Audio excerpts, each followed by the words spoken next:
I'm going to give you some of the secrets about how we make you buy what we want you to buy. So as a marketer, when I'm first giving you a product, what's my job? Well, my job is to make you want it, to crave it, to need it, to think that it is the best innovation in food since sliced bread. But how do we do it? Well, I'm going to give you a really big example later that I'm going to break right down for you. But let's just start by looking at a few fun little things. So here we have Shreddies, an old favourite, been around for years, very popular in the UK and Canada. Without changing a single little thing about that product, they remarketed them, rebranded them as brand new diamond-shaped Shreddies. Food marketing genius right there. In the 1950s, there was a very important innovation in food. The instant mix cake, one of my personal favourites. When they were first brought out, all you needed to do was to add a little bit of water. Who's not going to love that? Well, actually, no one loved it. No one bought the bloody things. So they did a bit of research. And what they found was that the main consumer, the target consumer, the housewife, felt that it was cheating. They didn't want to pass off such an easy thing as their own baking to their partners, their husbands, their families, whatever. So what did the producers have to do? They had to make it harder. So now you had to add water and an egg. And sales exploded. But these examples, these are just chicken feed compared to what I really want to talk about tonight, and that is chickens and pigs and cows.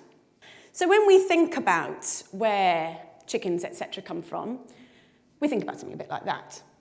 That's also our instinctive idea, but we all know if we really think about it, if we think about it deeply, it's probably a little bit more like that. But that's a lot nicer. It's a lot more romantic. So how do we give you this impression? Well, there are 3 techniques that we use. The third of which is our secret weapon, and I am going to blow it for you tonight, so please stay primed for that. Let's look at technique number 1. Everybody believes what's on the label. So let's look at some examples. Some of my favourites, some of the ones I use all the time. I'll use farm fresh. I'll use 100% natural. I'll use butcher's choice. But what does that really actually mean? Well, truthfully, it doesn't mean very much.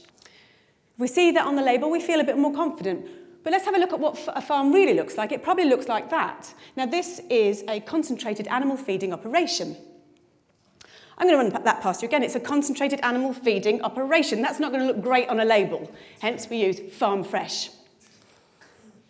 Innovation number 2, this is what we use. We focus on progress. Intensive farming was born out of necessity. At the end of the Second World War, resources were extremely tight. Farming had to be by necessity very, very economical. And we've learnt from that, and we've built from that, and we're able to now raise more and more animals in smaller and smaller spaces. So we've got extremely good at it. If we looked at a room of about this size, and this were turned into a chicken barn, it's a 100-seat theatre, how many chickens could we probably fit in this room now? I'm going to say about 4,000. It's pretty impressive, isn't it? It'd probably look a little bit like that. Now, the public aren't going to be massively keen on that idea, and it's my job to make them feel a little bit better about it. So how do I do it? Well, a basic principle of marketing. We use the right choice of words, and by using the right choice of words, we can make the conversation, we can focus the conversation the way we want it to. So we'll use an example like this. When you look at that picture, where is your eye drawn? It's drawn right to the middle of the page, massive letters, we've got strive to optimise. What we're looking at in the picture, in reverse, looks a bit like that, but this looks a lot nicer, because we're looking at strive to optimise. It makes us feel that there's progress. We feel good. So the challenge for the marketers is to make the public feel comfortable about what they're seeing. One of the side effects of intensive farming, of having so many animals in such a small space, unfortunately, is obviously disease, because you put so many animals into a small space, they're going to get sick. It is no secret that 50% of all the antibiotics in the world are used on farmed animals. So how do we make the public feel okay with this? How does that happen? My job. How do I do it? I use the language of innovation. So we're going back to our old friends at porkcares.org. And what they do is they say, as farming has become more efficient, veterinarians have incorporated new technologies and methods into practice. This makes us feel good. This is positive. Yeah? This is progress. And when we're then marketing to future consumers, we would perhaps use something like this. This is a colouring book. Pigs and pork. It's absolutely gorgeous.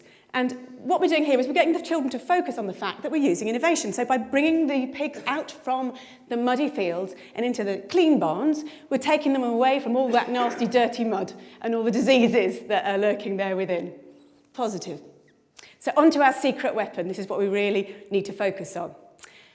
So these two techniques alone, they are not going to work. We need a secret weapon, number 3. It is actually in this room right now. Secret weapon! It is you. So how do we do it? When you're in the supermarket, you don't want to think about where those products have come from. You don't want to think about how those animals have been reared, how they've been treated. The power of willful ignorance cannot be overstated. This is systemised cruelty on a massive scale, and we only get away with it because everyone is prepared to look the other way. Thank you.